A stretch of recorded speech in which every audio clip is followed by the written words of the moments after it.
દીદી દીદી કરતો હતો. એની ત્યારે જ્યારે દુકાને લઈ જાય. તાર પાસે જ આવતો રમતો હતો? હા. દુકાને લઈ જાય ઓકે ઘૂંઘરા લઈ આવે. બોલે બેટા મારી નિશાળેથી આવતો સામે આવે કે નિહારી આવે તો સામે જ આવે. દોડતો મારી દોડતો આવતો જોડે હતો? થાય. હા. વેટી પડતો હતો? નિહારી મારી જોડે આવવા હતું થાય. એટલે બી આવતો હતો? હા. બહુ જ રમતો હતો કે બહુ જ રમતો હતો. શું નામ છે તમારું? સોનલબેન રમેશભાઈ પડિયાર. શું નામ છે? શું કહો જે ઘટના બની કેવી રીતે બની અને શું કેટલી તકલીફ છે?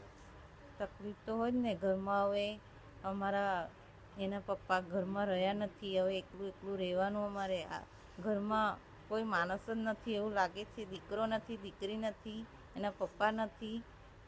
સસરા એમને બહુ યાદ કરે છે, ખાતા પીતા નથી. હવે એમની સંભાળ બધી મારે રાખવી પડે. મારી છોકરીઓ એના પપ્પાને ખરે છે. હું કહી એમને લાવું, કહી એમને બતાવું અત્યારે કે એના પપ્પા કંઈ મળશે એમને, કંઈ ભય જોવા મળશે અમને. હવે કંઈથી અમે એનો બાપા હું એમને યાદ એમને લાવી શકું. આખી જિંદગીની ખોટ પડી.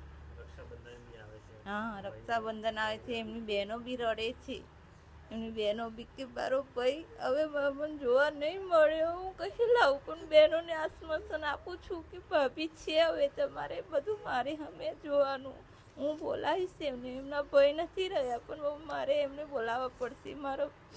મારી ઘેર આવજો. એમની બહેનો બહુ જ રડે છે, બહુ જ રડે છે એમની બહેનો. પરિવારને શું સપોર્ટની જરૂર છે? કોઈ બાળકોને મોટા કરવાના છે? બાળકોને મોટા